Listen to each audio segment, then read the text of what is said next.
Tem um ponto importante, quando a gente define os tipos de doenças que são decididos para a gente poder tratar com infecção bacteriana, você tem que ter uma clareza que esses doentes, eles precisam ter uma presunção diagnóstica adequada. Então, quando nós falamos de infecção bacteriana, você precisa ter dados para isso. A anamnese e o exame físico precisam direcionar para um diagnóstico orgânico, etiológico, que realmente desenvolva uma suspeita importante de infecção bacteriana. Então, esse é o ponto mais importante. A partir disso, você tem que definir qual o sítio, qual a possibilidade infecciosa. Então eu vou dar um antibiótico, e aí o que eu vou fazer com isso? Esse é um ponto importante. Na hora que eu tenho um diagnóstico muito correto, muito positivo, um fator preditivo positivo, por exemplo, que eu dei o exemplo da amidalite, muitas vezes você dá um antibiótico e realmente esse é o resultado importante que você vai ter. Uma pneumonia, que você faz um raio-x, uma tomografia, e tem uma consolidação homogênea, que você realmente tem uma certeza muito grande que é uma pneumonia bacteriana, é mais tranquilo. Mas você tem que entender assim, na hora que você faz o diagnóstico, você tem um conjunto de sinais e sintomas e de exames laboratoriais que definem para você o diagnóstico presuntivo da infecção bacteriana. Aí sim, a partir disso, você vai ter esse conjunto de dados, que são dados clínicos, de sinais e sintomas, e dados laboratoriais. Então, como que você precisa raciocinar com isso, pessoal? Você junta tudo isso. Você vai juntar os dados objetivos da história, a febre, se for um quadro pulmonar, a tosse, a dor de garganta, por exemplo, na amidalite, né? Você junta as informações reais, a leucocitose no hemograma ou leucopenia, a alteração da proteína C reativa no hemograma, a imagem radiológica. E esse conjunto de coisas te traz a informação do diagnóstico infeccioso bacteriano. O que você tem que fazer com isso? Você dá um antibiótico, ok. Você vai definir o antibiótico adequado para aquela situação. Mas a partir dali, você precisa acompanhar o resultado disso. E aí vem um ponto importante. Você precisa ter, logo que você trata o antibiótico, a definição de qual é o resultado que você espera. Isso é fundamental para que você defina se aquela infecção presuntiva seja adequada ou não.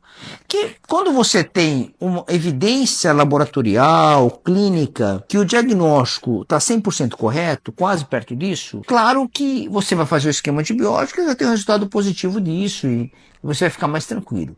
Mas muitas vezes a possibilidade do diagnóstico nosso é presuntiva, não é de certeza. Isso acontece muito em doentes, por exemplo, mais idosos, que tem muita comorbidade associado, que já está no hospital, por exemplo, que está na UTI. Então são doentes onde o diagnóstico que a gente vai desenvolver de infecção, ele se mistura com outros achados. Com achados de disfunção orgânicas crônicas que ele já tenha, de coisas agudas que podem estar acontecendo que não são infecciosas, podem ser metabólicas, vasculares. E aí é importante você entender, puxa, como que eu vou tratar esse doente que eu tenho uma suspeita de infecção, do ponto de vista clínico, com esse arranjo de doenças orgânicas, de comorbidades que esse paciente tem.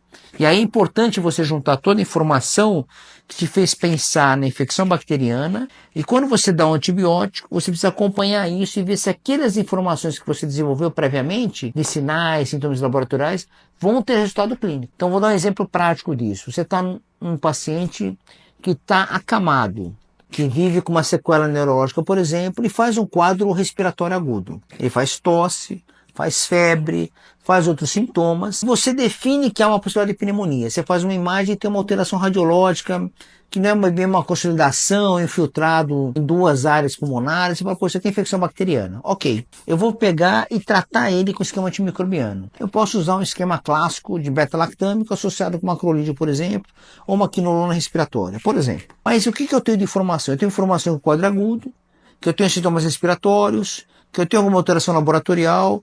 Então eu pego alteração radiológica, eu pego tudo isso e deixo na minha mão. E vou falar o seguinte, eu vou tratar esse doente, mas daqui 72 horas, esse resultado precisa aparecer. Então esse é o ponto mais importante.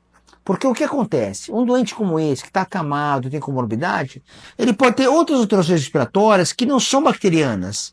Exemplos práticos. Atelectasia pulmonar, embolia pulmonar, edema pulmonar de origem cardiogênica, por exemplo. Então você tem vários diagnósticos sindrômicos que podem te confundir de um quadro respiratório agudo bacteriano, por exemplo. Como que eu vou entender isso? Às vezes eu estou analisando esse doente com diagnóstico inconclusivo, às vezes eu fiz várias propedêuticas para poder definir essa estratégia e eu não consigo definir claramente que isso é infecção bacteriana ou não. Então eu preciso tomar uma decisão. Tomo, usar um antibiótico, ok, não tem nada de errado nisso, mas eu preciso ter uma estratégia de acompanhamento naqueles dias de como eu vou me comportar em relação à manutenção no esquema terapêutico. Isso é importante, pessoal, porque às vezes eu não faço o diagnóstico correto. E às vezes eu não consigo fazer a primeira checagem do doente, a primeira avaliação. É óbvio que você precisa tentar fazer o possível, fazer toda a estratégia necessária, mas você fica com dúvida. Às vezes uma telectasia, uma infecção bacteriana aguda, você não consegue esclarecer.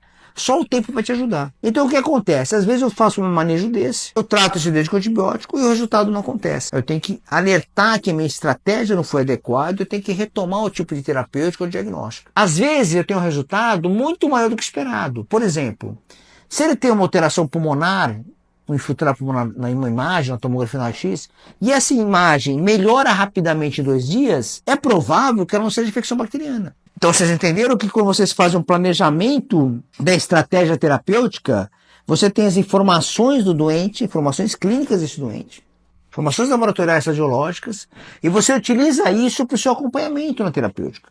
Eu vou tratar esse doente com antibiótico de maneira empírica, ou preemptiva, ou de uma maneira perto de 100% de acerto, mas eu tenho informações clínicas que eu vou avaliar ele no dia a dia para poder definir se a minha estratégia foi correta ou não. Então eu não posso chegar e dar um antibiótico, virar as costas, completar 7, 10 dias e está tudo certo.